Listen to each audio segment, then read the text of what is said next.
Vamos agora à solução de mais uma questão do módulo de mecânica, página 23, questão de número 2. O comando nos diz: o jogo Brasil versus Alemanha na semifinal da Copa do Mundo de 2014 ficou bastante marcado na memória dos brasileiros. Aos 23 minutos do segundo tempo, o meio-campo Filipe Lahm recebeu a bola dentro da área brasileira e cruzou para o atacante André, que rebateu para fazer o sexto gol alemão. Admita que o atacante tinha chutado a bola de massa m, fazendo com que ela se movesse em uma direção perpendicular à direção do passe, mantendo a mesma velocidade v. Neste sentido, o valor do impulso transmitido à bola pelo atacante foi igual a... Então vamos à solução, né? Bom, usando as características vetoriais do problema, temos que a quantidade de movimento inicial, que eu representei aqui por Q0, que é o produto da massa vezes a velocidade, que ele chama de V. Então fica Q0 é mv na horizontal para a esquerda. Já a quantidade de movimento final, que é também o produto da massa vezes V, né?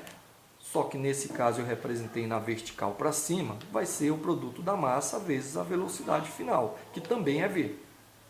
Sabemos que o impulso é a subtração da quantidade de movimento final menos a quantidade de movimento inicial. Mas isto aqui são grandezas vetoriais. Então, lembrando que essa subtração não é simplesmente pegar o valor de QF e subtrair do valor de Q0, e sim pegar o vetor QF, que aqui eu representei na vertical para cima, menos o vetor Q0. Se o vetor Q0 está na horizontal para a esquerda, o vetor menos Q0 tem o mesmo módulo, mv, a mesma direção horizontal, só que sentido contrário, ou seja, para a direita.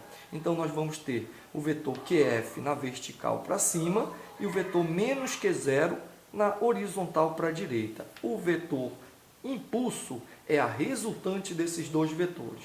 Usando a regra do paralelograma, temos que o impulso resultante está na diagonal para a direita e para cima. E o módulo desse impulso resultante é calculado pelo teorema de Pitágoras, visto que os dois vetores que o darão estão formando entre si um ângulo de 90 graus, ou seja, são perpendiculares. Então, a resultante é resolvida pelo teorema de Pitágoras.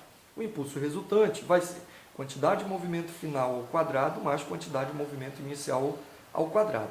Quantidade de movimento final é mv ao quadrado, mais quantidade de movimento inicial, que também é mv ao quadrado. E isto vai ser o impulso resultante. mv ao quadrado mais mv ao quadrado dá 2mv ao quadrado. Então, o impulso resultante vai ser raiz quadrada de 2mv ao quadrado. mv ao quadrado sai da raiz, ficando raiz de 2. Então, impulso resultante, raiz de 2mv, ou seja, a alternativa letra D.